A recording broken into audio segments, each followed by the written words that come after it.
อืมอืมโดย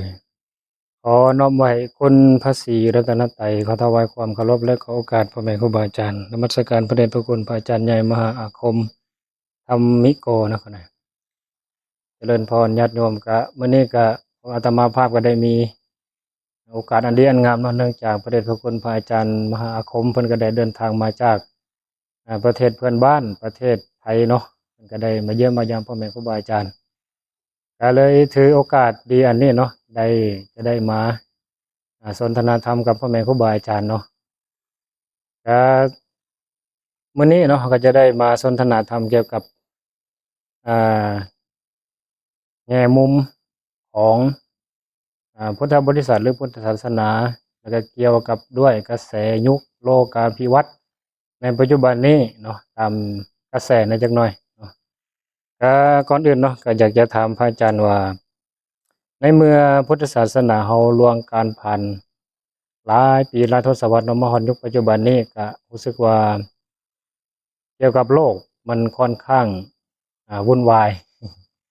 แล้วก็อิหยังต่างๆก็ประณีตหลายขึ้นประณีตขึ้นประณีตขึ้นเนาะว่าจะเป็นวัตถุอิหยังต่างๆการใช้สอยเพราะง่ายๆคือว่าโลกธรรม8ก็รู้สึกว่าประณีตขึ้นอาแล้วเราสิมีการอยู่กับโลกธรรม8ในปัจจุบันนี้เราสิวางจิตวางใจ ให้บ่ให้หวั่นไหวเนาะเขาหน่อยเนาะกับโลกธรรม8คือแนวใดเนาะเขาหน่อยมันจั่งใดล่ะจริงๆปัญหาของโลกบ่ว่าสิยุคพุทธเจ้าหรือปัจจุบันหรือจะอนาคตข้างหน้าคือปัญหาเก่ามูลรากฐานก็เกิดจากโลภโกรธหลงคือโลกเนี่ยมันสิมีช่วงขึ้นช่วงลงเราอาจจะไม่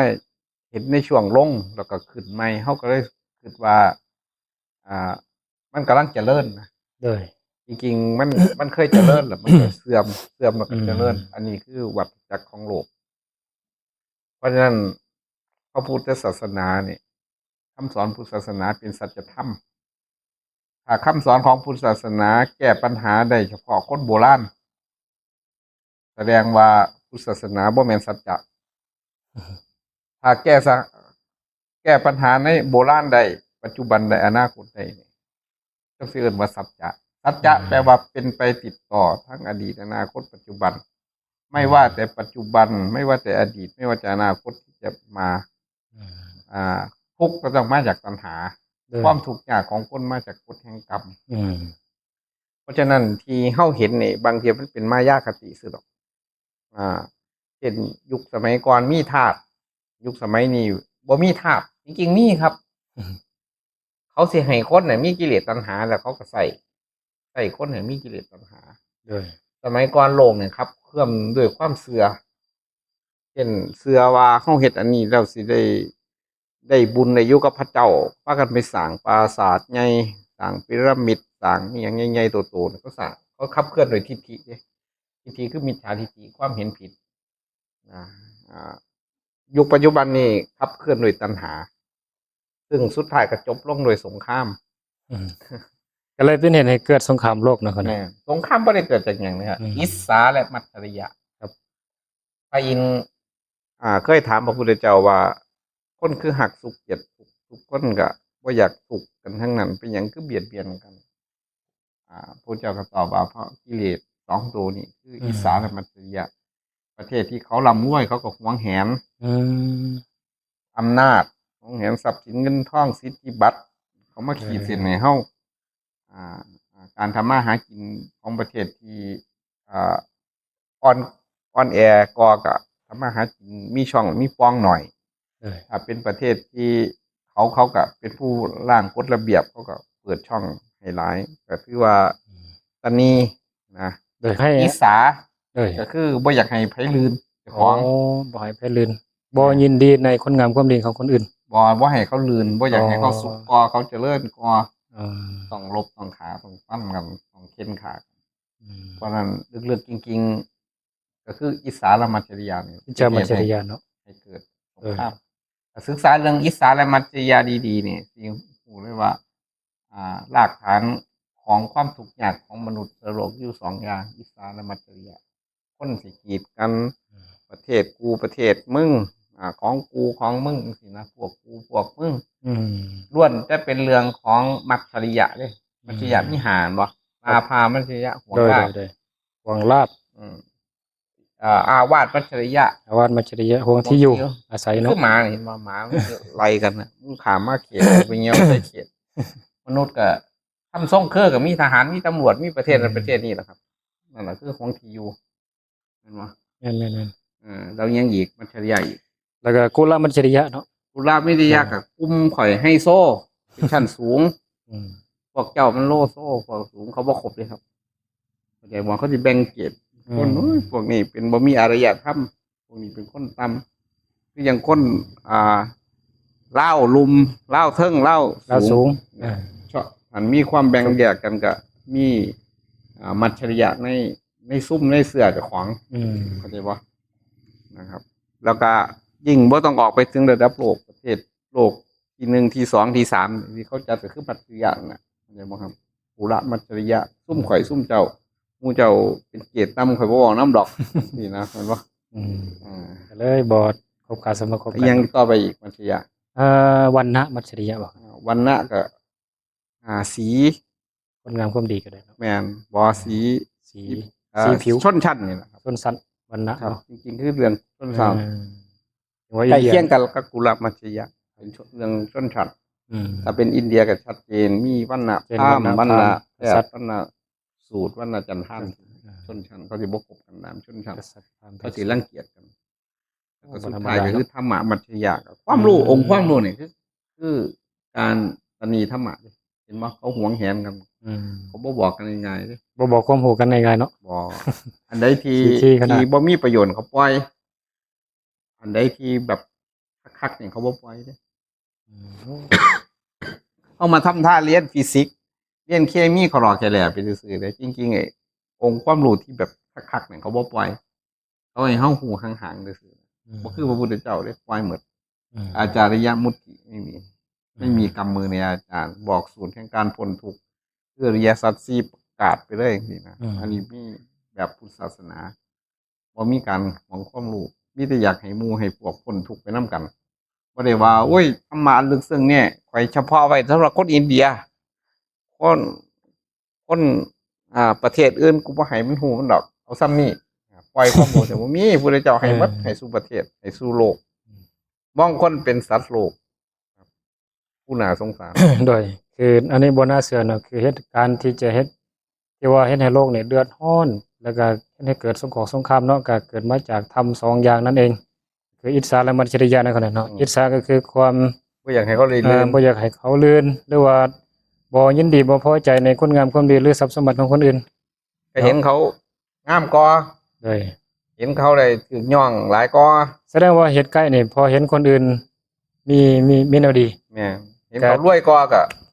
เริ่มบ่พอใจแล้ว เพราะว่า เออ มันบ่แม่นกิเลสที่นั่นเด้ครับ มันอยู่ในกลุ่มโทสะเนาะ อืม อยู่ในกลุ่มโทสะมันมีโทสะเป็นมูลหลักอยู่มันก็เลยเกิด แสดงว่าเริ่มบ่พอใจพอบ่พอใจนี่ก็เริ่มจะโกรธเกลียดแล้วต่อไป แม่นก็หาข้ออ้าง โอ้อันตรายเนาะ อืม เออบ่ธรรมดาเนาะ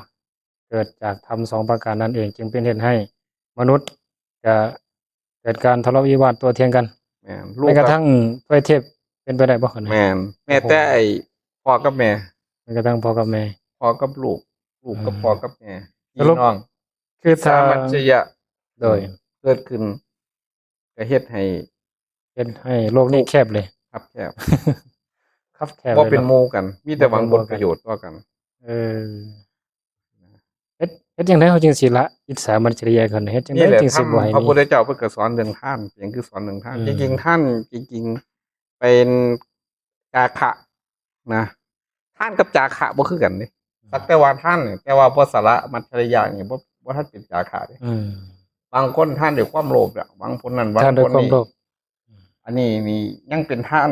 ก็ดีอยู่แต่ว่าหังบ่ท่านได้ขึ้นสัญจาคะท่านขึ้นท่านจาคะคือเห็นโทษของ เห็นโทษ ความ ของ มัจฉริยะในใจของเนี่ย แม่นๆต้องทำลายมัจฉริยะไปนำ บ่อยาก ให้มัจฉริยะความกันกินนี่กูสิสละสิ่งนี้ อืม ก็เลยเกิดว่าจาคะเพราะนั้นการให้เนี่ย มันมีสองแบบเลยให้แบบท่านซื่อๆกับจาคะ อืม จาคะมันสูงกว่าท่านเลยเพราะมันเน้นไปที่สละความตนี อืม เป็นการบ่มีเงื่อนไข เป็นการใจกว้าง พอหวังผลตอบแทนได้เลย ก็หวังบ่หวังแต่ว่ามุ่งเป้าทำลายกิเลส อ่า ทำลายมัจฉริยะเห็นโทษของมัจฉริยะ ก็เลยเป็นให้ได้สูงกว่าเนาะอืมแสดงว่าการที่จะทำลายมัจฉริยะความคิดที่เนี่ยด้วยการให้ทานในเบื้องต้นเนาะ ที่ท่านเนี่ยแหละครับ แล้วก็อันอื่นนำมีบ่ อ่ะเมตตาภาวนานี่เด้ อ๋อเมตตาภาวนา เมตตาภาวนาศีลพวกนี้ครับ ก็คือ อ๋อ กำจัดอิจฉาและมัจฉริยะ เจริญมุทิตาเนาะใน อ่า ในพรหมวิหารสี่ก็เป็นการทำลายอิจฉามุทิตา ก็บุญกุศลทั้งหลายน่ะมันต่อต้านบาปหมด ต่อต้านบาปหมด แต่ว่าเอาแบบโดยตรงก็เป็นหนึ่งก็คือท่าน ทาน กำจัดมัจฉริยะ กำจัดมัจฉริยะส่วนการเจริญมุทิตาในกำจัดอิจฉา เห็นบอกก้นมาวัดน้ำกันน่ะเห็นผู้ใดท่านหลายกอยยังพากันอิจฉากันอยู่ซุ่มไม่ออกน้ำกัน เลย ซุ่มข้าบดีผู้ท่านน้ำกัน เป็นหยังคืออิจฉากันบ่ชื่นชมยินดี เห็นว่ามันยังมีผู้จักบอกพญามารเป็นหยังคือเป็นพญามารทั้งที่พญามารทำบุญเป็นเทวดาเลยเป็นหยังคือเป็นพญามาร บ่น่าเชื่อเนาะแสดงว่ายังมี พ สัตว์ อคนดีที่ลิษยาคนนั้นจะเป็นพญามาร พ่อได้เป็นพญามารเป็นไงแล้วย่านคนอื่นมาดีลืนเจ้าของมา ญาติ เกิด ลื่น ย่านลืนเจ้าของ แสด ก็ ง เล ว่าย ยัง มาก็เลยย่านก็เลยโทษะ โอ้ ก็เลยเกิดด้วยความริษยาเห็นพระพุทธเจ้าสิออกนอกขอบเขตเจ้าของเห็นคือสีขี้ไพ่ประพฤติทำสูงกว่าเจ้าของก็เลยเฝ้าจัดการ จริงๆแล้วเป็นคนดีเลย แสดง แต่ ว่ายั ผู้ ง ได้เป็นพ มี ญามารเนี่ยมันเป็นเทวดาเลยคนดี แต่ว่าคนดีถูกมัดถูกอิสาและมัจฉริยะความงำกันเลย กลายเป็นพญามาร แสดงว่ายัง สมมุติว่าเขาเป็นเทวดาดีๆเนี่ยสิ อืม สิมีคนเฮ็ดบุญเนี่ยสิมาชิงตำแหน่งเจ้าของ อ๋อ สิใหญ่ก็เจ้าของเลยย่านมันมาเกินเจ้าของเนี่ยเพราะฉะนั้นท่านมึงเฮ็ดบุญหน่อยๆบ่เป็นหยังแต่ถ้าเฮ็ดบุญหลายแล้วเดือดร้อนพญามาร พญามารเอาไปจัดการไปทำลายตะบะเขา มันในตัวนี้มันตัวนี้นี่คือว่า เทวบุตรมารเนี่ย เทวบุตรมารเพิ่นอยู่สันใดถ้าเป็นเทวดา บ่ครับเทวบุตรมารมีสุขสันต์ อ๋อมีทุกสัน แต่ว่าครูปรับระดับพระพุทธเจ้าคือวัสตีมาร เพราะฉะนั้นนี่มีแต่ว่าสวัสดิมา พระอินทร์ก็เป็นมารได้พระอินทร์นี่เห็นบ่ เออ พระอินทร์นี่เราสิตั้งระบบอัตโนมัติไว้เบาะเราเด้ อืม ผมอยากว่าพระอินทร์เป็นยังชื่อต้องซื้อว่าสหัสเนตโต อืมรู้จักอันไหน แปลว่าผู้มีตาตั้งพันเล่าเนี่ย ตาตั้ง สองตาทันละเราบ่ได้มีพันดอก แต่ว่าที่ว่าสหัสเนตโตเพราะหยังเราเป็นคนมักสอนรู้สอนเห็นเรื่องคนอื่น บักสอดหูสอดเฮ็ดมัก บ่อยู่ซื่อๆได้ผู้ใดบ้านนั้น แล้วนี่เฮ็ดอีหยังไผดีไผสัวหูจักปัดด้วยความสอนรู้สอนเห็นนี่ล่ะก็เลยเอิ้นว่าสหัสเนตโต อืมเนาะ พระอินทร์เนี่ยสอนรู้สอนเห็นเลยเลยเอิ้นสหัสเนตโต เมื่อพระอินทร์เนี่ยโอ้ยเพิ่นนั้นทำดีตัวเนี่ยหูจักมัดพระองค์นี้ไปมีศีลพระองค์นี้บ่มีศีลพระอินทร์หูจักมัดเด้ เป็นตาปวดหัวนำ พระอินทร์เนี่ยเพราะฉะนั้นเวลาใกล้ตายพระอินทร์น่ะสิตกนรกเลยให้ไอ้ปัญจสิกขาเทพบุตรมากวนพระพุทธเจ้า อยู่ถ้ำอินทคูหา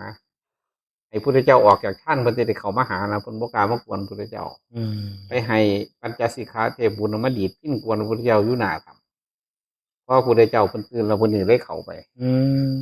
ท่านบ่เจอพระพุทธเจ้าพระอินทร์สิตกนรก โดย เพราะว่าวันๆบ่เฮ็ดหยังไปสอนรู้สอนเห็นแต่เรื่องชาวบ้านหลายเพราะฉะนั้นพระอินทร์กับพระพรหมบ่คือกันนี่ครับพระพรหมนี่ ตาหางยาวก็หันเห็นหลายก็หันแต่บ่หัวซ่าไผแต่ว่าพระอินทร์เนี่ยมักสอนรู้สอนเห็นเรื่องชาวบ้านแล้วเลยสิตกนรกคนเดือนนะครับเลยมักสอนรู้สอนเห็นท่านคนมักแต่พระอินทร์กับพระพรหม มักแบบเป็นพระนี่แหละ เอา เอาพระก็มีนิสัยแบบพระอินทร์หรือพระพรหม เนาะ ขนาดนี้ ก็มีก็มักคือกันเขาน่ะนิสัยคือกันแบบเพิ่นเพราะว่าโอ้ ผู้นั้น ขนาด อีนั่งนี่ไปติดยามันถิ่มผัวเราก็3 คนหูจักหมดเป็นพระเป็นเจ้าหูจักหมดไอ้บ้านเป็นในหูจักหมดพวกนี้บ่มีความสุขในใจหรอก ก็มี เป็นพระเด้หมายถึงว่าเป็นพระเด้เป็นโยมคือกันไปสอนรู้สอนเห็นเขาสู่เรื่องสู่ยาวปานนั้น แต่ว่าถ้า ท้าวสักกะหรือพระอินทร์เป็นโสดาบันแล้วบ่เป็นเดยวนี้เดี๋ยวนี้เนาะ เล่ากับมาฟังธรรมผู้ใดเจ้าแล้ว มา ก็ ฟังธรรม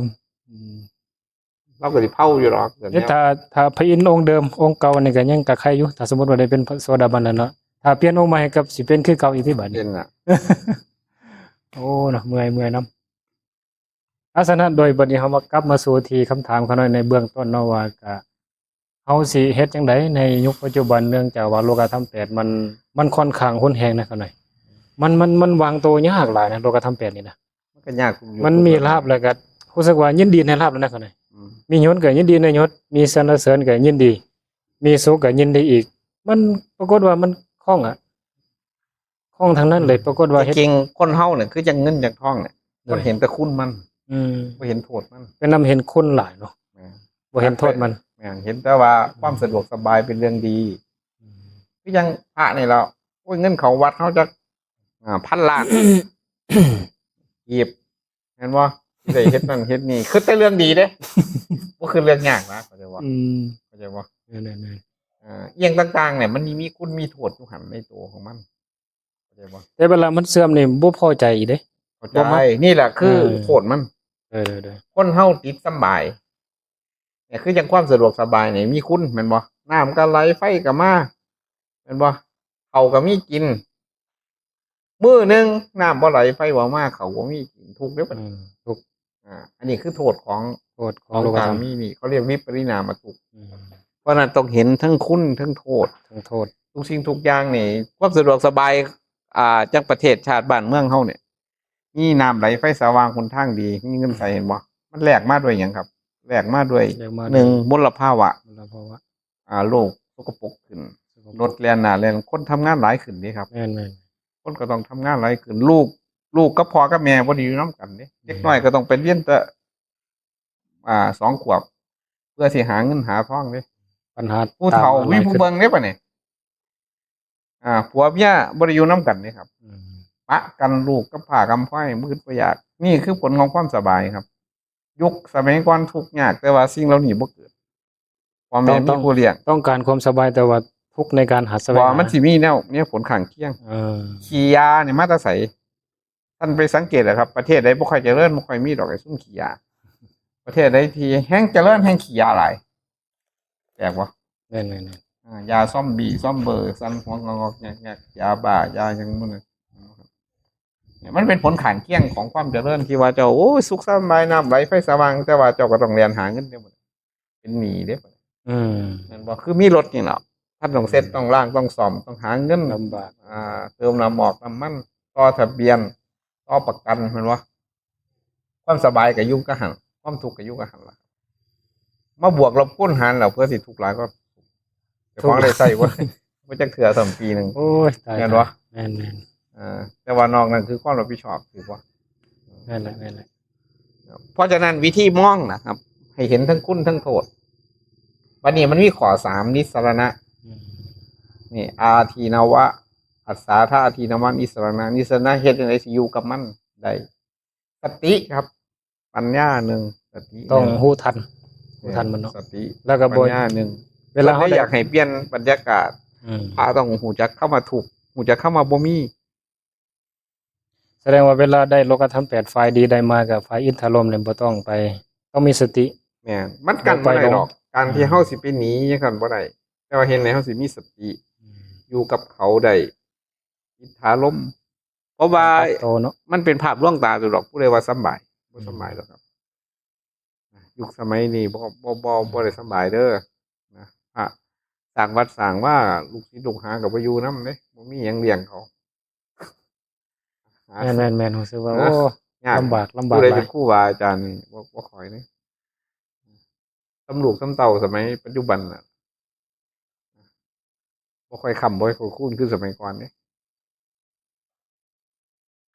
บัดนี้โลกสมัยนี้มันเจริญขึ้นนะสื่อสารขึ้นเอามาไล่สดจังไงคนก็บ่ค่อยอยากเข้าวัดเด้ฟัง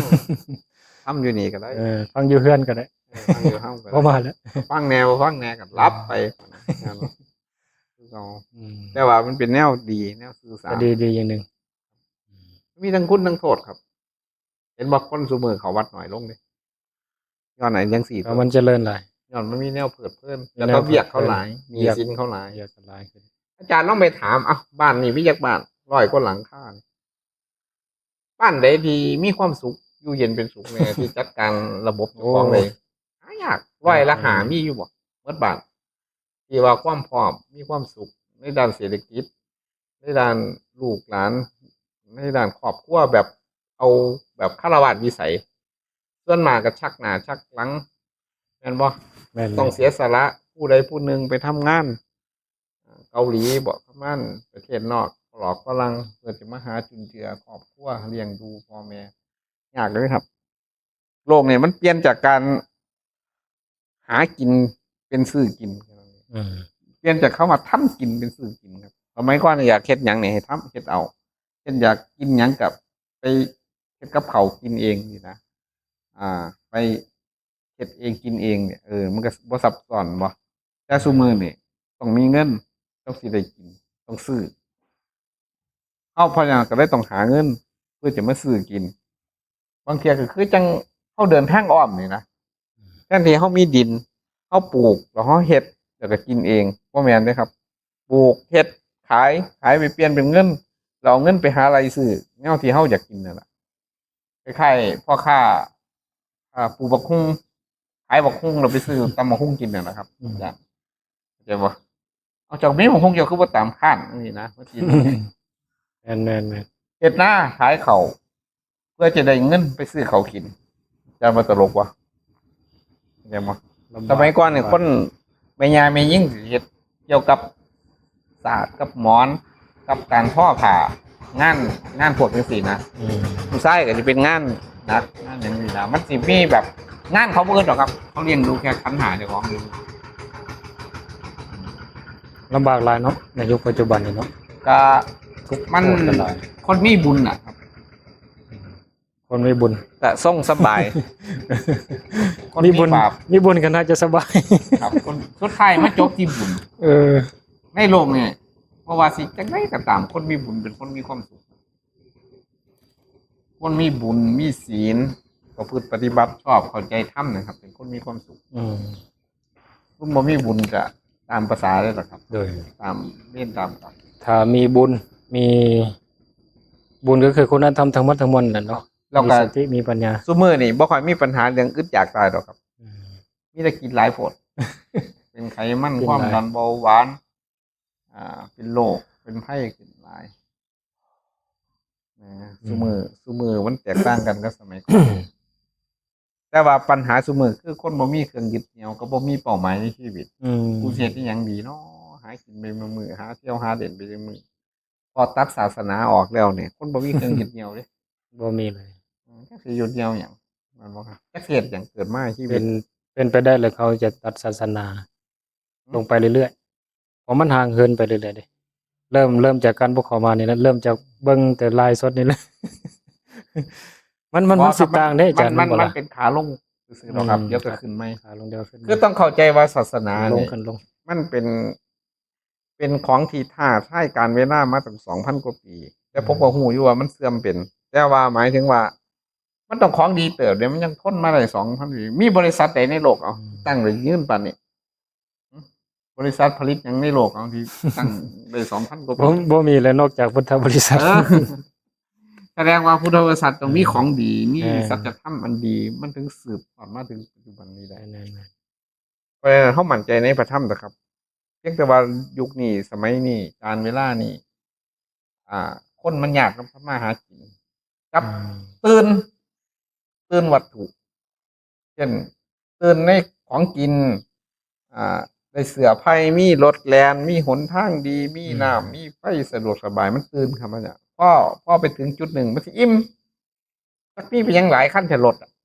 เบื่อนายบางคนหอนมาถีบจักรยานแล้วครับคนห่างคนนี้ถีบจักรยานใส่ชีวิตโลโซ่สู้มือสิกลับกันนี่ครับท่านสิจำใหม่นะคนทุกข์คนยากนี่สิอยากทำทามีคนมีอยากใส่ชีวิตเป็นธรรมดาจุดเป้าหมายของคนอยากใส่ชีวิตเป็นธรรมดา คือพระเจ้าเพิ่นเป็นกษัตริย์จังซี่นะครับเพิ่นบ่ยินดีในความเป็นกษัตริย์เพิ่นยินดีในการเป็นสมณะ ที่บ่มีเหย่ามีเรือนเป็นอนาคาริ ว่าเป็นชีวิตที่ปลอดโปร่งสินะเรียกว่า วันนี้อยากให้อาจารย์ลองเปรียบเทียบระหว่างโลกธรรมในปัจจุบันกับสมัยก่อนมันต่างกันบ่ ก็ต่าง บ่ต่างเลย ครับ เป็นแค่มายาคนดีเคยลุ่มหลงยังไงก็ลุ่มหลงยังครับ อืมแต่ว่าเรื่องวัตถุต่างๆ อาจจะสมัยนี้อาจจะหลายกว่า แต่ว่าเรื่องกิเลสคนปริมาณหลายบ่อย สมัยก่อนประณีตก็ปัจจุบัน มันเห็นกว่าอีก ครับ อ๋อ คือทันวัดโดยวัตถุเนี่ยประณีตกว่าเช่ แต่ นสมัยก่อน แต่เขาบอกว่าสมัยนี้ประณีตกว่านั่นแหละ บ่ประณีต บ่แม่นอีก เป็นของสั่งไว้ อ๋อ เก่าๆสมัยก่อนเบิ่งสิ่งก่อสร้างสมัยก่อนทำด้วย เนาะ อิฐด้วยหินอยังดี อืม ซุมื้อยังสาดินกี ผ่านไปตั้งเป็น 2,000 กว่าปีเลย ก็ยังอยู่ให้ ก็ยังอยู่เนาะโอ้โห เห็นบ่ครับ คือสมัยก่อนนี่เพียงแต่ว่ามันโลกมันขาลงเฮากำลังสึนขาขึ้นซื่อยังเวียงจันทน์เนี่ยเวียงจันทน์กำลังเจริญจังซี่จริงๆบ่แม่นนี่ครับเวียงจันทน์เคยเจริญ เคยเจริญมาแล้ว เคยเจริญหรอกเคยห้าง เออ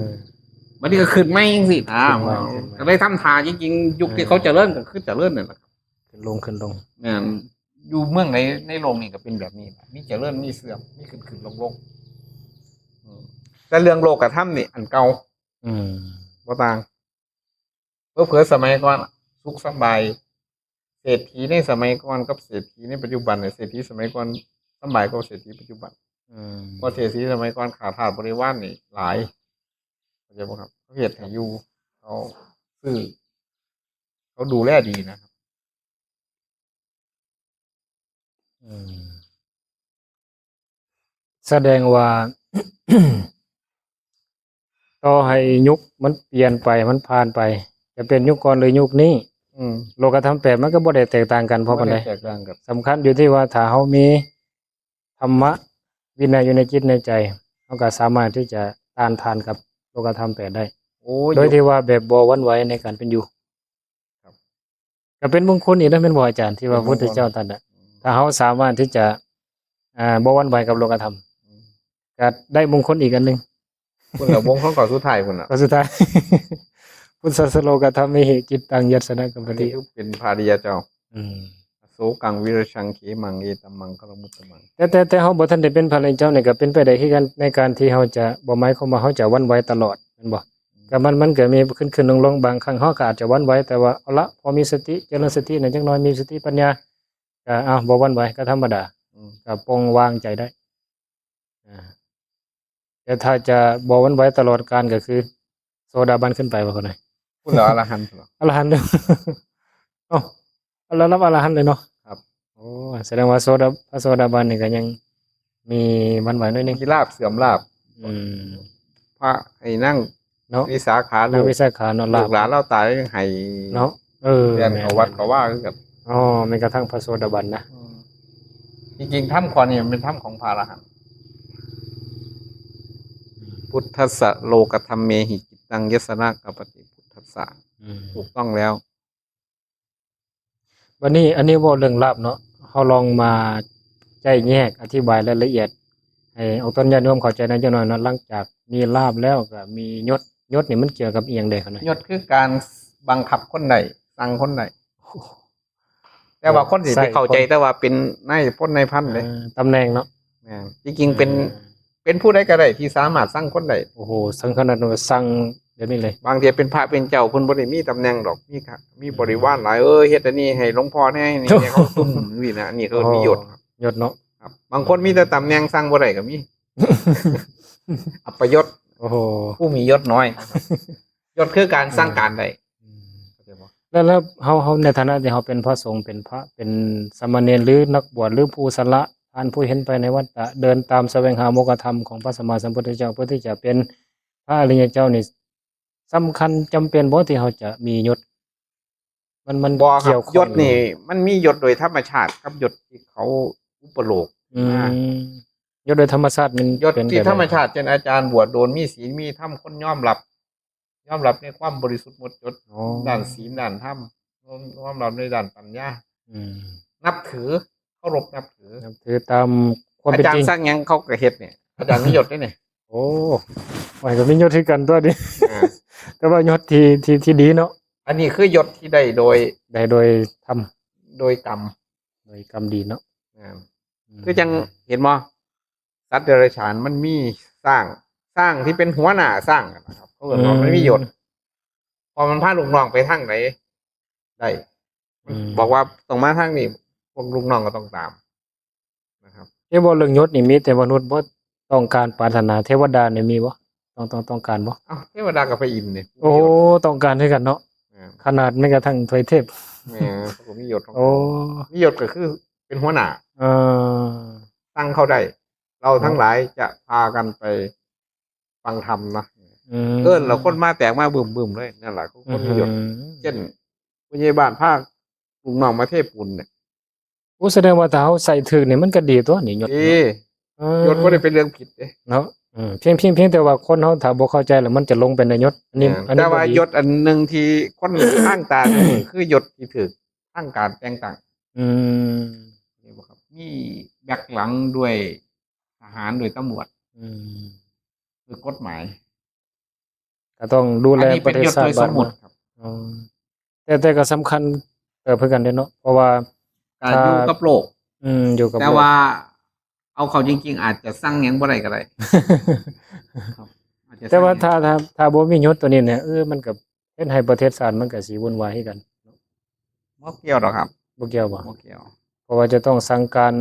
รับผิดชอบสั่นห ใน น้า โลก ที่ นี้ ตำแหน่ง ประเทศ ต่าง ชาติวุ่นวายนี่ มันบ่มีหยังหลายเด้ทั้งโลก มันก็คือกินอิ่มนอนหลับ ชาวบ้านเห็นไหนเขามีเศรษฐกิจดี ๆ ให้เขาตกเป็นเมืองขึ้นทางใดเขาก็ยอมว่าแต่เขารวย เขามีรถขี่มีหยังกินหรูหราสุขสำบายนะครับ อันนี้ลึกจริงๆคืออันนี้เด้ครับ คนบ่ได้มีอีหยังเด้หนึ่งต้องกินอิ่มนอนหลับมีศักดิ์ศรีมีความเป็นมนุษย์เขาบ่ดูถูกดูแค่นี่ครับเขาต้องการสิ่งเหล่านี้ในชีวิตเขาเข้าใจบ่อันนี้คือทางโลกนะครับ แต่ว่าทางธรรมเนี่ยก็เป็นแบบคือเขาว่าฤาษีน่ะ ผู้แสวงหาคำตอบในชีวิต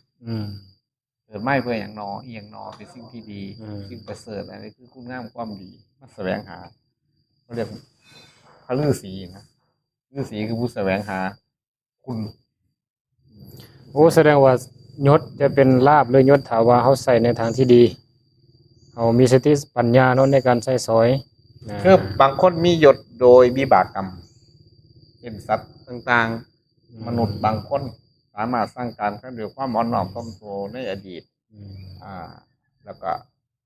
อุปถัมภ์มัวถาผู้มีศีลทั้งหลายเกิดมาได้เป็นหัวหน้าเขาก็สร้างคนผู้นี้เขาก็เฮ็ดน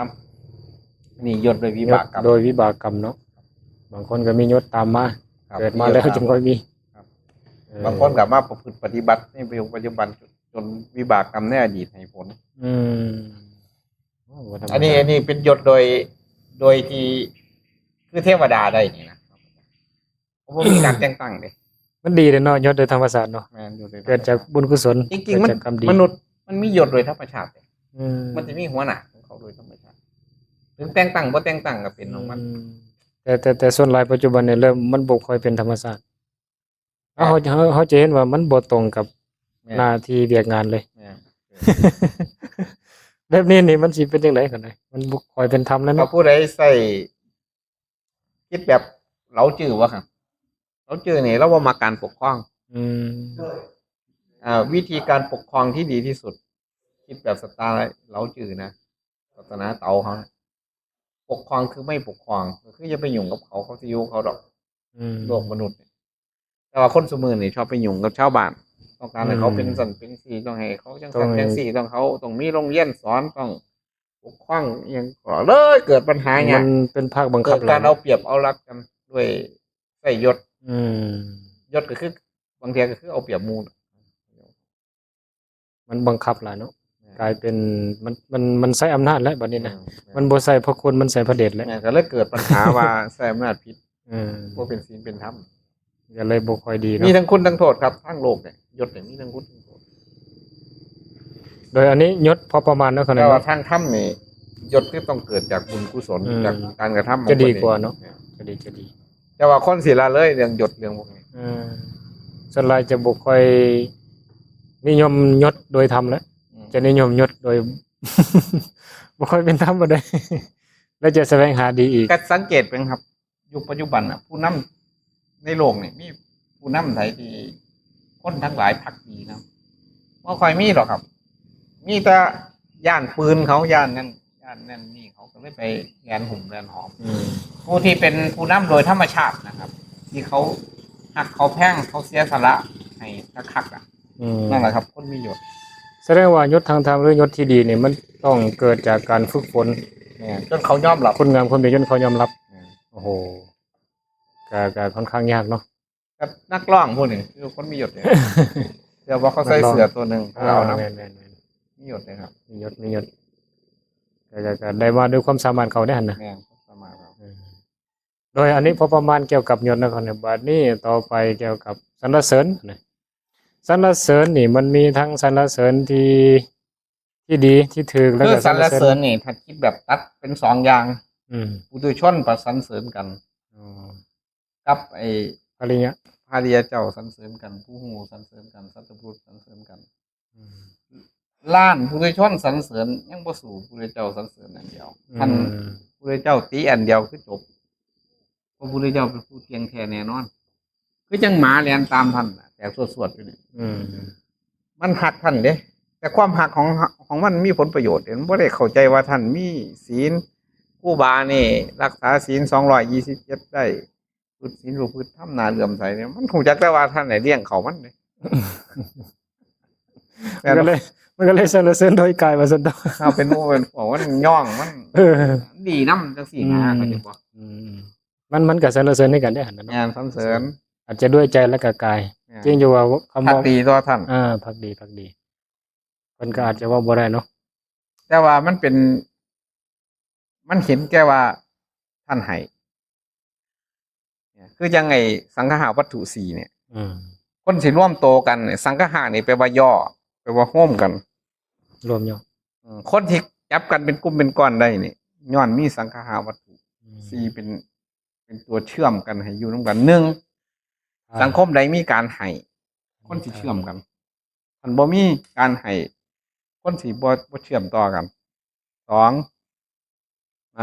ปิยวาจา อบรมสั่งสอนติเตือนซึ่งกันและกัน บอกกล่าวซึ่งกันและกันแนะนำกันปิยวาจาให้ก็ได้ให้บอกกล่าวอันนี้ก็เฮ็ดให้คนหุ่มตุ้มกัน อืม อัตถาจริยาพระเหตุสิ่งที่ดีที่เป็นประโยชน์นะเป็นพระเหตุบุญเหตุกุศล อืม ทางพาทางเจ้า ก็คือสิ่งที่เป็นประโยชน์ แมน ประโยชน์คือคุณ ปฏิบัติสมถะวิปัสสนาสวดมนต์ไหว้พระศีลธรรมเนี่ย อันนี้ก็อัตถาจริยาสมานตา ยกตนให้เสมอ ด้านศีลและทิฏฐิเฮ็ดให้คนคิดผิด ให้เห็นถือคือจะเจ้าของบ่มีศีลยกขึ้นไม่มีศีลคนที่จะอยู่น้กันได้ร่วมตัวกันได้เนี่ยร่วมกันด้วยสองอย่างนะครับศีลและทิฏฐิเสมอกันไม่ได้อยู่น้กันได้ ทิฏฐิสมัญญตาศีลสมัญญตาเนาะ อันซัวกับดีอยู่น้กันมันอยู่บ่ได้ดอก มันอยู่น้กันบ่ได้โดนหรอก อยู่ได้ยากทานบ่คือกันแหละ แม่นแต่คันซัวน้กันอยู่น้กันได้เด้ เออ แต่บางทีก็อยู่บ่ได้กัน ได้มันเข้ากันต่อถึงแต่ทำท่าเถียงกันอยู่แต่มันเข้ากัน แม่น มีธาตุซัวน้กัน อืม เพราะฉะนั้น คนเฮานี่ที่จะอยู่ร่วมกันได้มันต้องมี4อย่าง อืม เป็นสังฆะ แสดงว่าสรรเสริญมันก็มีทางสรรเสริญที่ดีที่งามที่ถูก ตัดไปเลยพระ ตาม พุทธเจ้าสัตบุรุษสรรเสริญ บุคคลที่ควรสรรเสริญ วินยูชนสรรเสริญแล้วนี่ อืม สุดยอดว่าแล้วว่าต้องไปคิดทั้งหลายดอกซุปปุถุชนสรรเสริญเนี่ย บ่ต้องถือเป็นประมาณ คือคนตาบ่ดี คือคนตาเบือนคือคนตาเขคือคนตาบอดสี อืม ตัวมาย่องว่าท่านงามจังซี่นะ โอ้ยบักตาบ่ดีเอ้ยมึงมาย่องกูว่างามเนี่ยเอาสมมุติว่ามีผู้ใดผู้หนึ่งตาบอด เหมือน โอ้อาจารย์คือรูปรอแท้อาจารย์ก็สิยินดียังเขาอยู่บ่ โอ้ยคันบ่ตรงมันก็เหมือนเสแสร้งเด้อ โอ้ ทำท่า แต่เฮาต้องเอาคนตาดี ตา ไป ยอง กินว่าแม่นบ่ แม่น ฮะ เพราะบางทีก็ลงเจ้าของอยู่เด้ก็คันสิยินดีนำเขาก็ลงเจ้าของนั่นแหละ ธรรมดา เพราะฉะนั้นเนี่ยมันสิไปเอาแน่นอนเนี่ยเอาคนตาบ่ดีมาหาย่อง มันบ่เป็นประมาณถือเป็นประมาณบ่ได้ ไปทำงานบักนี่มันบอกไปซื้อ เออ ๆใช่บ่ แม่น เพราะฉะนั้นคำ อะไรคำติเตียนต้องมาจากวินยูชนสัตบุรุษทั้งหลาย อืม นะมีหลักการมีที่อ้างที่อิงนะว่าแม่นว่า เว้าไปซื่อๆตามความคิดความพอใจนะอันอ้างพระพุทธเจ้าได้แห่งดีนะ แต่ว่าเว้าเรื่องความยินดีเนาะมันสมมุติว่าถ้าเขาสรรเสริญมันบ่ถูกตามความเป็นจริงหรือว่าธรรมชาติที่เราเป็นกับเอาถ้าเกิดว่าเราไปยินดีแบบนั้นนี่ถูกหรือผิดดีบ่ควรบ่หรือว่า คือ หรือว่าก็แล้ว คือ แต่ ไอ้การยินดีบ่ยินดีเนี่ยถ้าพูดโดยสัจจะเนี่ยมันเป็นเรื่องห้ามบ่ได้หรอกครับ มันเป็นเรื่องทุกขสัจจะ โดย เขาให้กำหนดรู้โอ้สภาวะธรรมนี่เฮายังหลงเจ้าของอยู่เนาะยังยึดติดบ่เข้าใจตามความหมายเฮาก็ยินดี อืม เช่นเขาว่าสรรเสริญว่าท่านรูปรอจังซี่นะ ซึ่งพระพุทธเจ้าความจริงแล้ว ท่านเนี่ยปฏิกูลน่าเกลียดสกปรกมากเลยองค์เนี้ยตับไตใส่ปอดท่านน่ะสกปรกบ่เป็นที่ประชุมแห่งสิ่งปฏิกูล32ประการอันนี้แบบพระอริยเจ้าได้เนี่ยเพิ่นว่า โอ้ดีมากเลย บัดนี้มีผู้ใดผู้หนึ่งมาย่องท่านว่าท่านรูปรองามยังดีจังซั่นสิ เอาท่านสิวางแนวสองอย่าง แต่ว่าท่านก็หลงมันว่าไอ้บักไอ้ หลงแน่ๆ แต่ว่าท่านผู้รู้ทั้งหลายมันก็สิว่าตามความเป็นจริง ตามความเป็นจริง นั่นบ่ครับ แม่นก็ต้องคิดพิจารณาตามความเป็นจริงเขาก็บ่ยินดียินร้ายตาม เพราะฉะนั้นเขาก็ต้องมาอยู่กับความเป็นจริง แม่น ผู้ใดอยู่กับความเป็นจริงแล้วสิบ่ไปบางนี้มันตัวกูสุดหรอกว่ากูหลบรอดนะแม่นบ่ แม่นแต่ถ้าเขาย่องถูกแท้ๆถ้าเขายังยินดีอันนี้ถือว่าหวั่นไหวต่อโลกธรรมบ่ มันบ่แม่นวันไหวเด้ครับ มันเกิดจากจิตเฮาเนี่ยยังบ่ทันละสุภวิปลาสได้ ไป อัน ยิน เฮา ดี ละสุภาพวิปลาสได้ หรือพิจารณาอสุภะดู พิจารณาธรรมข้อนี้ดู อืม มันสิมาย่องกูปานนั้นกูก็บ่หัวซ่าแล้วสิหัวซ่าจังได๋ก็ฮู้จักเจ้าของอยู่ว่าอัตภาพของเราฉันใดของเธอก็ฉันนั้นย่อมปฏิกูลน่าเกลียดแม่นบ่เขาสิมาย่องว่างามปานใดเฮาก็บ่หลงแล้วแม่นบ่ครับที่มันหลงน่ะเกิดจากบ่มีพื้นฐานที่เป็นโยนิโสมนสิการหรือสัมมาทิฏฐิขึ้นเด้เข้าใจบ่ นั่น แก้ต้องมาแก้วันนี้เข้าใจบ่สิไปแก้วันมันเป็นแล้วบ่ได้เด้เข้าใจบ่เอ้าสั่งเป็นแหละคือยังเครียดเนี่ยถ้าฮู้จักว่าโกรธมากก็ใส่ อืม ปียังเครียดถ้าเห็นคนบางคนนี่เห็นคนบางคนมาตวงเนี่ยเป็นยังท่านยังเครียดเขา เพราะว่ามันบ่พอใจ เอาก็มันไอ้เครียดกับพ่อบ่พอใจกันเดียวกันนั่นแหละเว้ย มันเกิดจาก เอาเห็นคนมาตัวท่านมันเป็นยังเครียด ก็มันบ่แม่นความจริงเนาะ มันเป็นความจริง แม่น ก็เลยเครียด ก็เลยเครียด ถ้าเป็นความจริงท่านสิบ่เครียดบ่ ถ้าเป็นความจริงก็ เครียดคือกัน คือเก่านะ นั่นสิมันเป็นหยังคือเครียดบัด ก็บ่ เช่นเขามาติท่านโดยตรงจริงหนึ่งว่าจริงหนึ่ง อืม แม่นบ่ครับเป็นคือ แส เขียน ดงว่าบ่มีสติบ่ฮู้ทันโลกธรรม8บ่ฮู้ทันเหตุผลในการที่เขาตีเฮาหั่นนะ บ่ครับ เพราะเฮาบ่ว่างจิตเป็นสัมมาทิฏฐิ เป็นสมาธิบ่มีโยนิโส บ่เฮาบ่ว่างจิตว่าความจริงแล้วเนี่ยนะความจริงแล้วในโลกมนุษย์เนี่ยบ่มีไผเป็นตะเขียดจักคน อืม ท่านลองหาข้อสอบเบิ่ง ดังใจ ลองหาในใจท่านว่าผู้บุคคลเช่นใดเป็นคนที่เป็นตาสั่งที่สุดในโลก อืมบ่มี เป็นหยังคือสั่งเขาเฮาก็ให้เหตุผลนํ เพราะว่าเขาบ่ได้เจริญเมตตา บ่ว่าเป็นหยังคือสั่งเขา เป็นหยัง เอ้า คือ คน สั่ง ตัว เขาเนาะ คือจังท่านเห็นไม้ง้อนี่นะ อืม เขาสิไปบอกว่าในโลกนี้ต้องมีไม้ซื่อๆอย่างเดียวได้บ่ แม่น ฮะมันต้องมีง้อแน่มีเครือแน่มันก็มีคุณสมบัติของเขาเลยมันเป็นของประดับโลกได้ซุ่มกี่ตัวหมัน ๆแสดงว่าเขาต้องวางใจ มันก็เป็นธรรมชาติในโลกแม่นบ่ครับ อืม ในธรรมชาติในโลกหนึ่งมีร้อนมีหนาวมีลมมีแดด ลมมีแดด แม่นบ่เปลี่ยนแปลงตลอดเวลา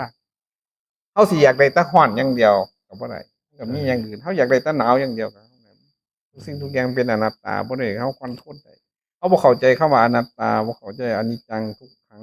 เฮาก็เลยไปเทียบนี่นเด้ครับ อืมบ่เข้าใจเนาะ แม่นเขาก็แสดงความบ้าของเขา เออ สมมุติว่าบักพริกน่ะ เพราะผมบ่เข้าใจอย่างเดียว ท่านมันบ่เผ็ดท่านว่ามันผิดธรรมชาติบ่บักพริกเกลือบ่เค็มท่านว่ามันเป็นตากินบ่ท่านสิกินบ่ท่านเกลือบ่เค็ม ธรรมดาเกลือมันต้องเค็มเนาะ แม่นต้องเค็ม ก็บ่กินเลยเว้ยเนาะเพราะว่าเขาต้องการ บ่เผ็ดเห็นไหม ต้องการลดเค็มบางพริกบ่เผ็ดก็บ่กิน ที่ไปเอาไปหยังเนาะบักพริก แม่น เพราะฉะนั้นคุณสมบัติบ่ว่าดีว่าสัวในโลกเนี่ย เป็นสิ่งที่มีอยู่แล้ว ๆ เป็นสาธาร คน ณะ พานเขาก็ต้องแสดงฤทธิ์เดชของคนพานเห็นบ่เจ้าไปเข้าใกล้ซ้ำไอ้บักตำแย่นี่ล่ะฮู้อยู่ว่าท่านไปหันมันสิคันเด้อครูบาว่าเห็นบ่แล้วก็ย่างบูไป อืม ก็บูไปกับคันกับมันจมมาตั้งมีแท้ในโลกนี่ต้นนั่นนี่จังซี่นะเอามันโทษไผมันโทษเจ้าตัวเจ้าย่างไปบูเขาแม่นบ่ครับ แม่น มัน แต่ว่าคุณสมบัติของเขาเพื่อต้องมีอย่างนั้นคนพานก็ต้องแสดงคุณสมบัติของเขาออกมาก็ซ้ำนั้นเห็นไหนเฮาสิน่าสงสารเขากำลังทำกรรมชั่วพลิกใจเป็นน่าสงสารเมตตากรุณาไปมันมองลึกๆซึ้งๆแล้วเขาทำด้วยความโมโหเขามีโลกทัศน์แคบเขามองแบบนี้จังซี่นะเขาคิดว่าการตัวเนี่ย เป็นเรื่องอร่อยเป็นเรื่องดีเฮ็ดบาปเป็นเรื่องดีโดยความอวิชชาโดยความตัณหาของเรามองให้มันลึกๆแล้วมันเป็นตะเกียดเราให้รู้ว่ามนุษย์ในโลกปัจจุบันเนี่ยที่มีปัญหามากมายในโลกเป็นของดีเด้พระโพธิสัตว์เนี่ยบ่ไปอยู่สวรรค์บ่ไปไหนเด้ไปอยู่แล้วก็ฆ่าตัวตายเด้ลงมาคือเอาพระโพธิสัตว์นี่เวลาไปเป็นเทวดาแล้วฆ่าตัวตายใช่ไหม อืม ฮะ แม่นบ่ฆ่าตัวตายบ่ ใช่ไหมท่านกลัว ก็นั่นแหละฆ่าตัวตายนั่นแหละ อืมอธิษฐาน เออว่าอยากอยู่ตายเดี๋ยวนี้ เดี๋ยวใช้คำว่าฆ่าตัวตายนี่เสียวๆอยู่คั่นนะ ก็ฆ่าตัวตายนั่นล่ะ ก็สมว่าฆ่าตัวตายแล้วเนาะ ก็ฆ่าตัวตายตัวรู้ครับ อืมพาไป บ่ เกิด ปล่อยไปตามอายุไข พาไปเกิดได้ไว้ บุคคลใดที่บ่ปล่อยให้ชีวิตเจ้าของไปตามอายุไขตามการเดวลากอะอยากตายย่ำนี่คือฆ่าตัวตายแต่วิธีฆ่าตัวตายของเทวดาทำอธิมุตตะกาลกิริยามาอธิษฐาน เพื่อหยังเพื่ออยากมาเจอแนวนี้ล่ะเขาบอกว่าพระพุทธเจ้าเป็นหยังคือเกิดอยู่อินเดียอย่างว่าเพราะว่าอินเดียเนี่ย มันมีสุยาง มันเหมือนบัวที่เกิดในปักในขี้ตมน่ะขี้ตมแห่งดำแห่งสกปรกแห่งมีอันนั้นดีแห่งเป็นวิตามินแห่งปัญญาเท่านั้นแห่งงามเท่านั้นบ่ไปเกิดดอกบอนสะอาดมันบ่งามต้องไปเกิดบอนเนาสกปรกเนี่ยมันสิงามบักขนาดได้ปัญญาคือกันได้ไปเห็นโลกที่มันสกปรกแย่งขิ้นดีอิจฉามัจฉริยะฆ่ากันตีกันรักของกันให้กัน เป็นอาหารของปัญญาสำหรับพระพุทธสัตว์แต่ว่าเป็นทุกข์สำหรับผู้มองโลกไปอีกแบบพระพุทธสัตว์เนี่ยต้องเจอแนวที่เป็นของดีเห็นบ่อันซ้ำบายคือเทวดานี่ตะเล็ดเทวดาเห็นอย่างเอาศึกษามาป่วยกับบ่ป่วยตำรวจกับบ่มี อืม มีแต่เล่นบ่แม่นบ่ เจริญ แม่นบ่ตื่นเช้ามาไปหาเล่นหน้าก็บ่ต้องเฮ็ดเทวดามีส้วมไหม มีไหมส้วมอ่ะเคยเรียนเจอไหมท่านกลัว หายไปเล เอ้ย ย บ่มี กินเข้าไปแล้ว เพราะว่า หยไปลย กินแล้วไม่มีเศษไม่มีกาก เป็นอาหารที่มีทิพย์โอชาสำบายไปเคยเห็นเทวดาอาบน้ำอยู่บ่ซักผ้าบ่มีอาบน้ำก็บ่มีซักผ้าก็บ่มีบ่ถูสบู่จักเทื่อเห็นไหมเขาสบายไปหลายอย่างมันนี่มีเวียกอีหยังบ่เนี่ยเทวดาเฮ็ดเวียกหยังเลาะเรียนสวนมีเทวดาซุ่มหนึ่งมักเราอ่ะ ไปอยู่ใต้ต้นอาสาวดี เห็นไหมรู้จักต้นอาสาวดีบ่มันจะมีลูกเป็นทิพย์แล้วก็กินเห็นไหมเมาเทียหนึ่ง3 เดือน เราบ้านเฮานี่เมามือหนึ่งบ่เอ้านี่ไหนพอเราเทวดากินเทียเดียวมันสิเมาหอด3 เดือน โอ้ ขึ้นเดียวกับส่วง เดี๋ยวกระทรวง โดนแม่น โอ้สามเดือนเทวดาบ่ 3 เดือนเทวดา โอ้บ่แล้วก็ได้ยิน เอาเราเขาดี เขา เด้ ก็พูดก็ธรรมดาเนาะ เอาเราเขาดีเด้บ่แม่นบ่ อืม เอาท่านบ่ไปอ่านเบิ่งบ่มันเป็นกองกันอยู่หั่น เดี๋ยวสิลองไปอ่าน ผมเคยบอกคนที่เราอยู่ เจ้าสิไปหาเงินซื้อเรามันยากเฮ็ดหยังเฮ็ดบุญดีๆ มั เนาะ นนี่ ก้นไปอยู่เทวดาสันดาวดึงน่ะจากเมาบันไหนเรากับพี่กินเรากับเมาเทียเดียว3 เดือนยุคนเมามีโมแล้วก็ผิดกฎหมายหยังบ่ต้องไปหาเงินซื้ออีก แนะนำเขาทานเนาะ บ่ต้องไปหาเงินซื้ออีกเพราะว่าอดเอาจักหน่อยบ่ได้บ่ถือศีลหาฮะผิดนะ เรื่องไอ้พวกเนี้ยมันก็ผิดศีล อยู่ใส่มันก็ผิดอยู่หันล่ะเห็นว่าบอกให้อดซาเอาบอกฮะเทศไหนกี่เหล่าฟังเลยนะอดเอาจักหน่อย อืม แม่นบ่คือศีลหาก้อนตายไปนี่เกิดในดาวดึงอยากเมาบ่เนี่ยไปฝ่อเลย มันสิเป็นเถาหรอกครับเถาลูก เขาเรียกต้นเนี่ยก็เถาเขาอาสาวดี เขาได้เอิ้นน้ำทิพย์เนี่ย อืม สุราเขาเรียกน้ำทิพย์เพราะนั้นเทวดา ซุ่มมักเมียยิ่งคือกันต่ออดซาไปนะอ้างป้าบอกหลายเลยแต่สวดๆอยู่ อืม เรียกกับว่ามีเห็ดนะอดซาไป อันนี้ประมาณนี้เนาะคนนั้นเนาะที่เราสนทนาก็คือเกี่ยวกับสรรเสริญสรรเสริญก็จะมีทั้งสี่สรรเสริญดีและบ่ดีถูกตามธรรมชาติสภาวะความเป็นจริงกับบ่ถูกตาม แบบประจบประแจงว่าแต่ไปเนาะฉะนั้นก็ที่นี้ว่าโลกธรรม8การสรรเสริญนี่ก็เฮาบ่ควรที่จะยินดียินร้ายมันบ่อะไรแสดงว่าต้องมีสติต้องหูทันต้องวางใจให้ดีให้ถูกเราจะเห็นสิ่งใดก็ตามนะบ่จะเป็นสิ่งที่น่ายินดีน่าสรรเสริญนะคือต่อให้เป็นสิ่งที่ดีเนาะคนน่ะเนาะเฮาก็บ่ควรที่จะยินดีหลายแม่นบ่ยินดีน้อยหนึงได้บ่คนน่ะยินดีน้อยหนึงในใจแต่ว่าบ่แสดงอาการออกมานะคนน่ะ ก็นี่ล่ะเครื่องชูใจของพระ เพราะว่ามัน มีสองอย่าง อดบ่ได้ดิ ลาบกับสักการะสักการะหนักก็ลาบเด้ครับ โอ้โห พระเนี่ยทีมลาบเด้ทีมเงื่อนทีมซ่านทีมรถทีมหน้าทางโลก อื มาม เพื่อมาก มายินดีในสักการะ สักการะคือความนับถือญาติโยมมาย่อมาหยอง นั่นแหละนั่นแหละ คือเทศดีแท้ เป็นดีแท้เนาะ ประพฤติปฏิบัติดีแท้ อืม เอามาเหลื่อมใสมากราบมาไหว เป็นตะลงคักข อัน นาด นี้ เล ให้ ย ให้คักก็เอง หนักเลย แห้งก็ลาบอีกความผิด หนัก ผิด ยอมรับว่าหนักเลยตัวนี้นะ เพราะฉะนั้นการมีสตินะครับสัมปชัญญะนะครับ มันบ่ให้ลงบ่ได้หรอกครับ แต่ว่ามีสติสัมปชัญญะมันสิออกไปมันสิเห็นโทษ อืมถ้ามีสตินี่จากลงหลายๆก็จะลงน้อยๆน้อยๆ พิจารณาครับ พิจารณาคุณโทษดู บนนี้ตัวสุดท้ายก็คือสุขค่ะนะฝ่ายที่สัตว์โลกทั้งหลายยินดีพอใจแสวงหาอยู่ทุกวันก็คือต้องการความสุข ถ้ามีทุกข์มาได้นี่ก็จะบ่พอใจทันทีจะอุ้ยเอาไปหนีไปไกลๆเลยบ่ปรารถนาบ่มักจังซี่นะเขาหน่อยแล้วเฮาสิวางใจจังได๋เขาหน่อยในเมื่อมันเฮ็ดให้เกิดทุกข์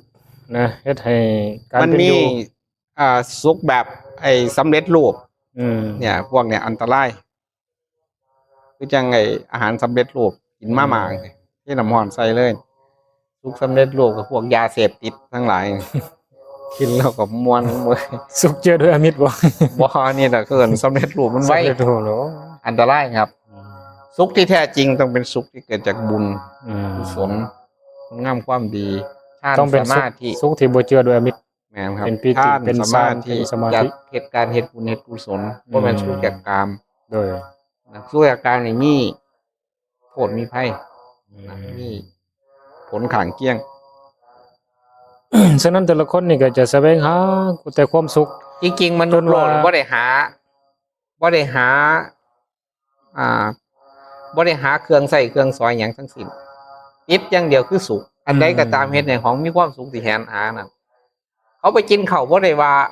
กินเพื่ออย่างนี้ครับสุข เพื่อสุข ครับพอโลภะโสมนัสเกิดขึ้นสุข ใส่เสื้อผ้าแต่งตัวอยังต่างๆเพื่ เพื่ อ อ สุ สุ ข ข ขี่รถก็เพื่อสุข สุข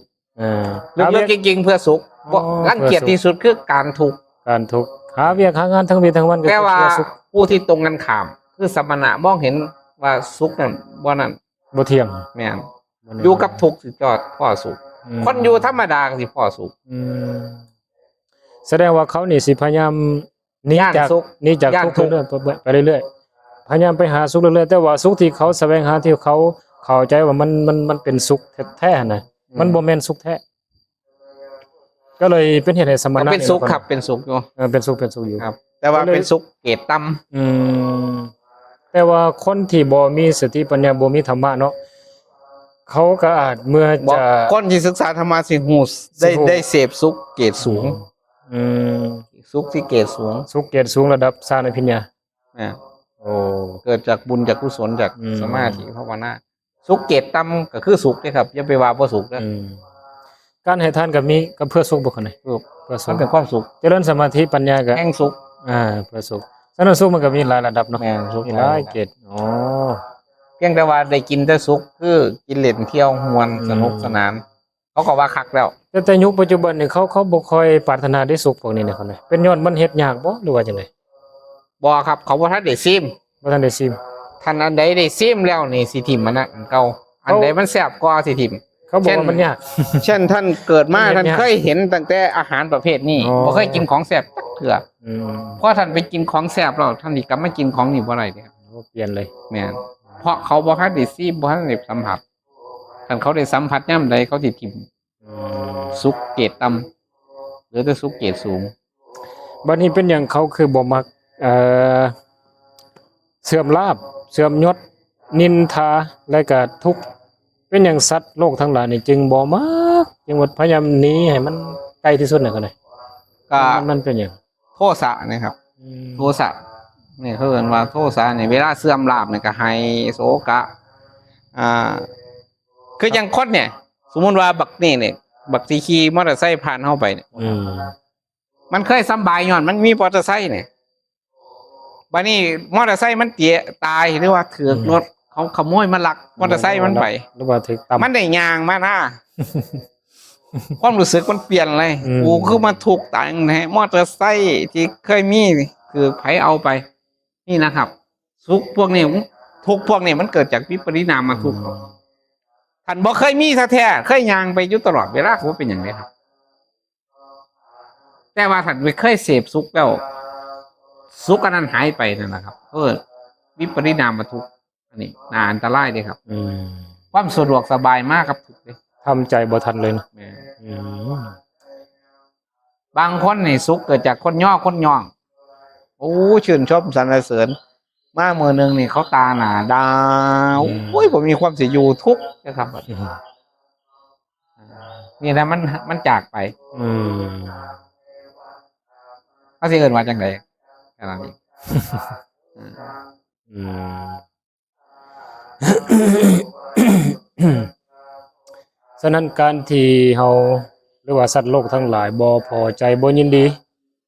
ฝ่ายตรง จ กัน ริง ข้าม ๆโลกกระทำน่ะ จริง ๆ ก็คือรูปคือน้ำคือขันธ์หานั่นละ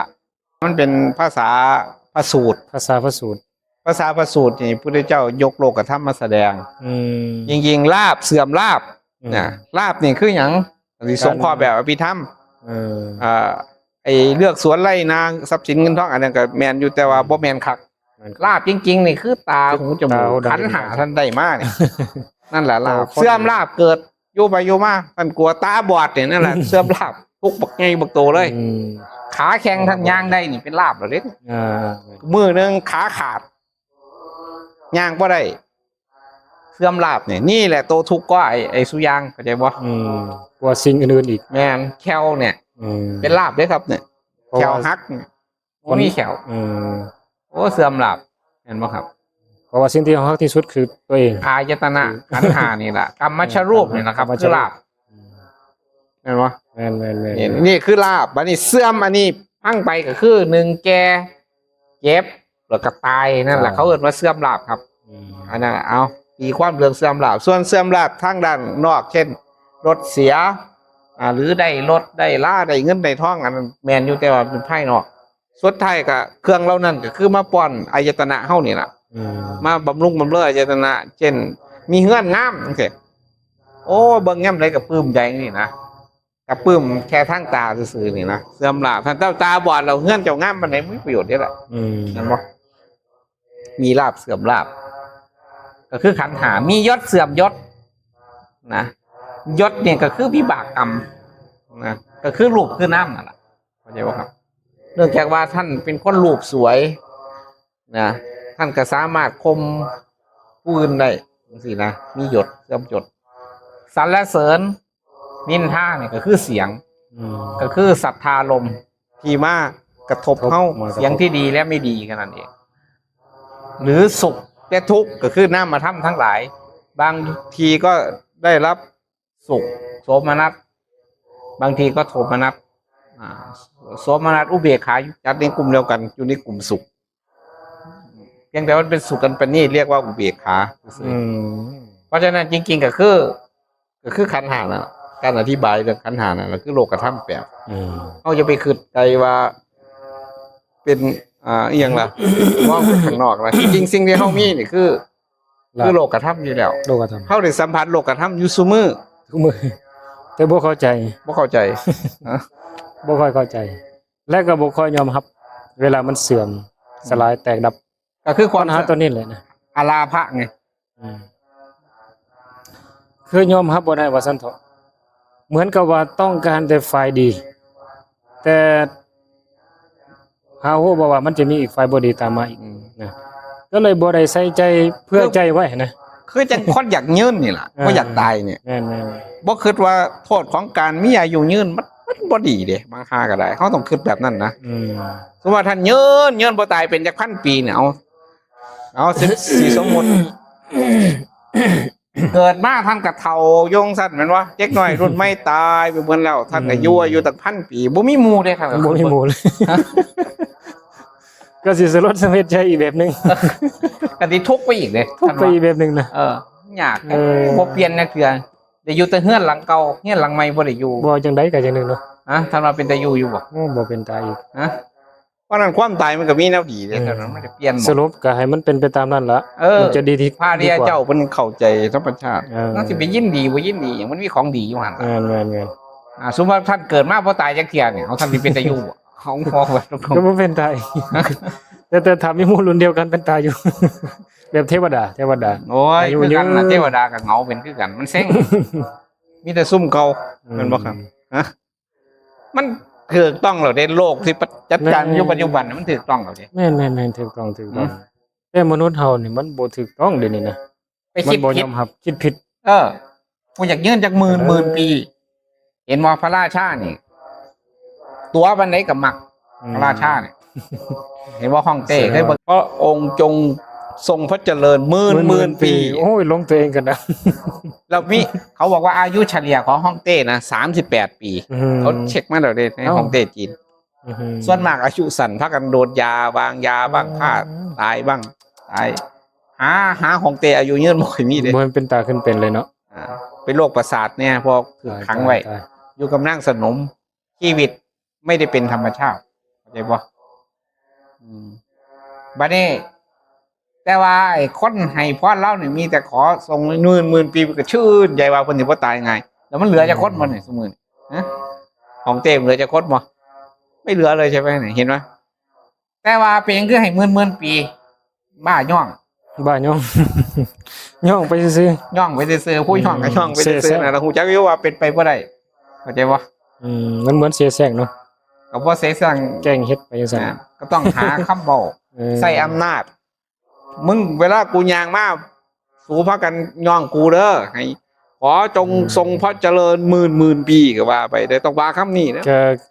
แค่ให้เพิ่นดีใจ ให้ดีใจซื่ ให้ดีใจ อ ซื่อ ๆแต่ให้ตัวเจะขวางไปซื่อๆแต่ละมือสุดท้ายเราก็ตายเป็น มีไผยื่นกำลังอยู่บ่ห้องเต้สมัยก่อนเขามีอำนาจนะให้แสวงหายายุวัฒนะหายาบ่ตายเป็นอินทรีย์ห้องเต้นี่นะสั่งคนเฮ็ดโอ้ยเราบ่อยากตาย สุดท้ายเราก็บ่มอมความตายคือเก่าถ้าปานนั้นเรายังไปสร้างสุสาน อืม พวกของเต้เนี่ยมันสิคิดวิปริตเด้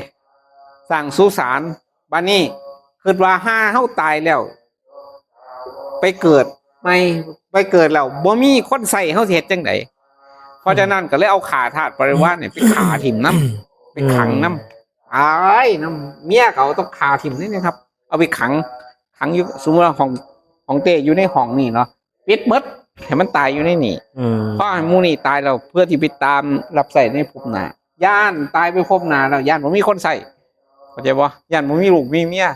บางพวกก็ย่านบ่มีเงินมีทองไปใส่กับเผาเงินเผาทองไปส่งไปให้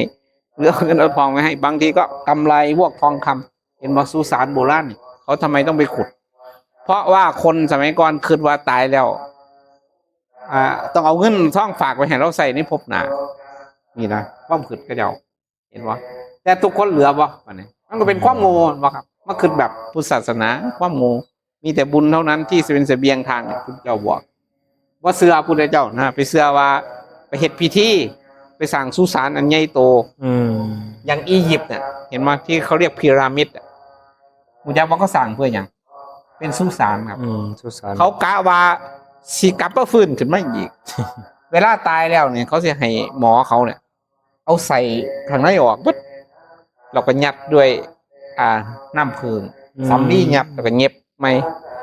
เพื่อจะให้ศพนั่นอยู่ขึ้นว่าเจะคล้าของที่ฟื้นขึ้นมาอีก โอ้ย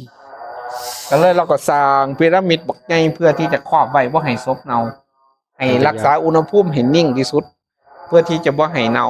นี่ความคิดเพิ่นเนี่ยเพิ่นว่าเพิ่นสิฟื้นขึ้นมาอีก แต่มันมีฟื้นมาจากคนบ่ บ่มีทาง ฮะ อืม คือถึงความอมตะนะเข้าใจว่าอยากอมตะ มนุษย์ทั้งหลายเนี่ยมีภาวะตัณหาคือบ่อยากตายนั่นแหละครับ อยากอมตะ อยากยั่งยืนนะซึ่งผิดธรรมชาติ พระพุทธเจ้าให้ยอมรับธรรมชาติ ว่าเฮาคือส่วนหนึ่งของธรรมชาติ อืม ใบไม้มันต้องผีใบ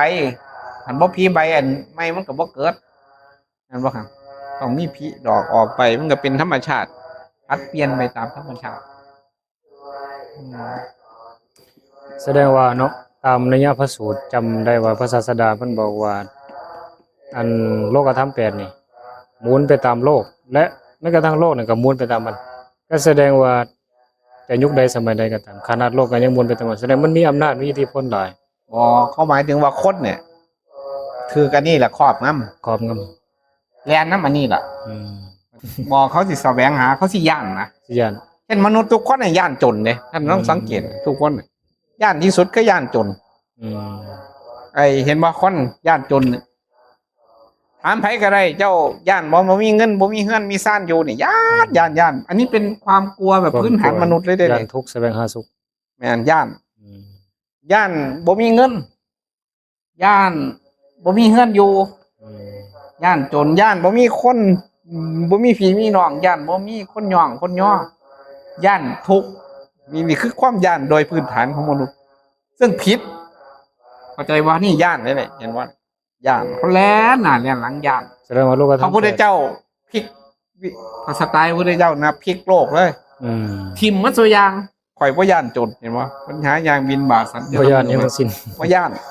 จนบ่ย่านไผสิจนซ้ำเพิ่น อืม มันบ่มีผ้า3 ผืน มีแค่บาทคิดว่าสิไปหากินแต่ตอนเช้าเท่านั้นคันคิดเนี่ยามมื้อแลงถือว่าบ่สันโดษแสดงว่าบ่ย่านฮอดจน บ่ย่านฮอดจน ความจนบ่แม่นเป็นสิ่งที่เพิ่นย่าน บ่แม่น ความบ่มีนี่ อ่า ย่าน ย่านที่สุด แม่นบ่มานี่ย่านหยังย่านบ่มีคนย่องย่านคนด่าคนสาปแช่งแม่นว่ามนุษย์โลกแม่นบ่แต่พุทธเจ้าบ่ย่านเด้ แต่ว่าพระเฮาสมมุติว่าบิณฑบาตบ่ได้อาหารเป็น ก็ย้าน ตาย่านอยู่ เนี่ยเห็นว่าพระก็ยังมีจิตเป็นสี่กังวล ก็นั้น วิ พระ สัย ยังย่าน วิสัยการถือธุดงค์เพื่อจำกัดเรื่องนี้แหละครับ อืม เพื่อจัดการความกังวลและความย่านเนี่ยพื้นฐานมนุษย์นี่ย่านจนนะครับแต่ละคนนี่ย่านบ่มีผู้เบิ่งย่านบ่มีผู้ฮัก พอย่านจนแล้วก็อยากรวยก็เลยแสวงหาความสุข ต้องการสุข มีอยู่มีกิน ต้องการมีลาภ แต่ว่าการแสวงหาสุข แต่ มี ยาก อยู่มีกิน จน แสวงหาด้วยความโลภก็มีแม่นบ่ด้วยความโกรธ บัดนี้รวยเนี่ยมันเป็นจังซี่ครับรวยนี่ผู้ใดก็อยากทั้งนั้นเลย อืม แต่ว่าผู้ใดสร้างเหตุปัจจัยที่จะรวยได้อีกเรื่องหนึง อืม ความปรารถนาของคนเนี่ย ต้องการรวยวันนี้บางคนว่าเห็นไหนจังสิรวยไปหาหลักของเขาเขามีเงินมีคำไปโกงเขา อืม หรือว่าบุคคลหนึ่งได้รับการแนะนำจากพระเจ้าพระสงฆ์ว่าข้าเจ้าอยากรวยเจ้าให้ท่านเด้อหรือศีลเด้อจังซี่นะเพื่อพบหน้าจังซี่นะมันแล้วแต่การเขาไปหา แต่ว่าความต้องการจริงๆคือเขาอยากรวยนะ แสดงว่าเมื่อมีความต้องการหลายก็แสวงหาด้วยจิตที่เป็นโลภะหรือโทสะเฮ็ดให้โล ก็ ก ได้ นี้ บุญกุศลก็ได้ เฮ็ดให้โลกนี้วิบัติชิบหายได้บ่แบบเผาไหม้เลยในที่สุดโลกนี้นะหาจนหมดอ่ะจนเฮ็ดให้โลก ก็ นี้ ซุมื้อเนี่ยเขาเห็นธรรมชาติเนี่ย สิหม เนี่ ด ยเห็นบ่ธรรมชาติต่างๆกกไม้กกไหลสิ่งต่างๆขับเคลื่อนด้วยความโลภทั้งนั้นนะครับ อืมแต่ว่าก็มีการปลูกทดแทนอยู่บางทีเนาะ บ่ปลูกหรอก บ่ปลูกว่ะ มัน เนาะ มันปลูกต้นไม้ก็ต้องมีเหตุมี เอา ผ เรื่ ล อง ด้านเศรษฐกิจเข้าใจบ่คันบ่มีเหตุมีผลด้านเศรษฐกิจมันบ่ปลูกหรอกครับ เป็นแต่เมื่อยนำเลยเนาะ เออ พอเรื่องโลก มีผลต้องได้รับมีตลาด มีความต้องการ อืมเอาประมาณนี้เนาะอาจารย์เนาะมื้อนี้ก็ได้เว้าเรื่องโรงกระทำแพทย์ก็ได้ขอความอนุเคราะห์จากอาจารย์ใหญ่มหาอาคมได้มา ให้ข้อคิดแก่ญาติโยมทั้งหลายเนาะในมื้อนี้ก็คือสนทนากันเรื่องโลกธรรมแปดเนาะฉะนั้นนี่โลกธรรมแปดเป็นสิ่งที่มันหมุนไปตามโลกและก็โลกก็หมุนไปตามมันมีทุกยุคทุกสมัยทางที่ดี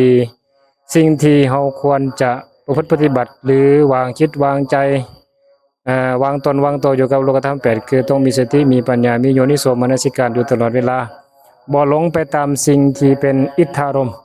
แล้วก็บ่เสียอกตกใจตีโพยตีพายกับอนิทธารมณ์อารมณ์ที่บ่น่าพอใจฝ่ายอีก4อย่างก็คือเสื่อมลาภเสื่อมยศแล้วก็นินทาแล้วก็ทุกข์จังซี่เนาะฉะนั้นเฮาก็ตามนี้แหละเนาะอาจารย์เพิ่นก็ได้อธิบายหลายอย่างหวังว่าคงจะเข้าใจคงจะเป็นประโยชน์บ่หลายก็น้อยเนาะอันนี้ก็ได้สนทนากันมื้อละเล็กมื้อละน้อยเกี่ยวกับปกิณกธรรมในมื้อนี้เนาะก็ขออนุโมทนากับพระอาจารย์แล้วก็นมัสการเนาะมื้อนี้เนาะแล้วก็ให้อยู่ดีมีแรงแล้วก็ญาติโยมทั้งหลายก็เจริญสุขเจริญพรเจริญในศีลในธรรมเนาะทุกท่านทุกคน